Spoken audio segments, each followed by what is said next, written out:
جان، مال یا خاندان، کس قربانی کو اللہ پاک پسند فرماتا ہے؟ خیر و بھلائی حاصل کرنے کا ایک بہت بڑا ذریعہ یہ بھی ہے کہ انسان راہ خدا میں اپنی سب سے پسندیدہ چیز، یعنی کہ جو اسے زیادہ محبوب ہو، وہ راہ خدا میں خرچ کرے۔ اس معاملے میں اللہ پاک ہماری خود رہنمائی فرماتا ہے۔ اللہ فرماتا ہے کہ تم ہرگز بھلائی کو نہیں پہنچو گے جب تک کہ راہ خدا میں اپنی پیاری چیز کو خرچ نہ کر دو۔ اس اعتبار سے اگر غور کرے تو انسان کے پاس 3 چیزیں ایسی ہو سکتی ہیں جنہیں وہ سب سے زیادہ پیار کرتا ہے۔ سب سے پہلی ہوتی ہے جان، دوسری ہوتی ہے مال، اور تیسری ہوتی ہے خاندان۔ یہ 3 چیزیں ایسی ہیں جو اسے سب سے زیادہ عزیز ہوتی ہیں، یعنی کہ سب سے زیادہ وہ پیار کرتا ہے۔ اگر صحابیات طیبات کی سیرت کی روشنی میں اگر ان 3 چیزوں کا جائزہ لیا جائے تو عقل دنگ رہ جاتی ہے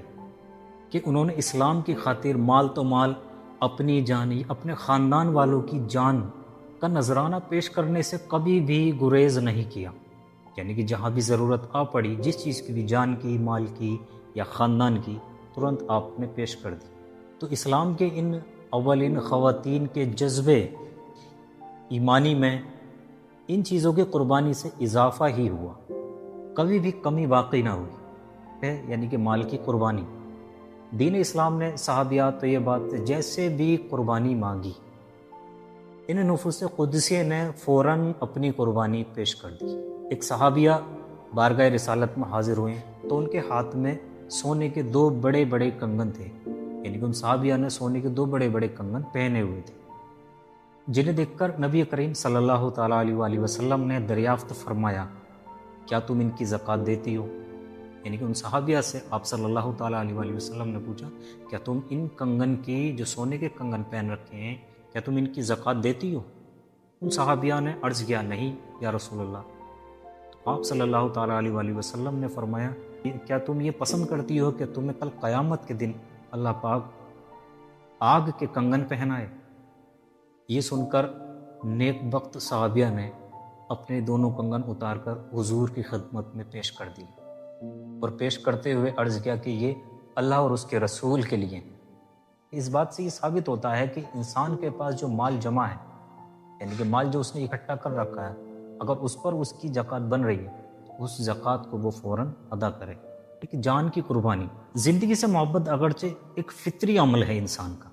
یوں تو زندگی سے ہر کوئی محبت کرتا، لیکن قربان جائیں صحابیات طیبات کے عشق مصطفیٰ پر کہ انہوں نے اپنی جانوں سے زیادہ سرکار مدینہ صلی اللہ تعالیٰ علیہ وآلہ وسلم سے محبت کی۔ جیسا کہ ایک روایت میں ہے کہ امیر معاویہ رضی اللہ تعالیٰ عنہ کی خالہ حضرت فاطمہ بنت عتبہ رضی اللہ تعالیٰ عنہ ایک بار سرکار مدینہ صلی اللہ تعالیٰ علیہ وآلہ وسلم کی خدمت میں حاضر ہوں تو عرض کی، یا رسول اللہ صلی اللہ تعالیٰ علیہ وآلہ وسلم، ایک وقت تھا جب میں یہ چاہتی تھی کہ آپ کے علاوہ دنیا میں کسی کا بھی مکان نہ گرے، مگر اے اللہ کے رسول صلی اللہ تعالیٰ علیہ وآلہ وسلم، اب میری خواہش یہ ہے کہ دنیا میں کسی کا مکان رہے یا نہ رہے، لیکن آپ کا مکان ہمیشہ سلامت رہے۔ تو اس پر آپ صلی اللہ تعالیٰ علیہ وآلہ وسلم نے ارشاد فرمایا،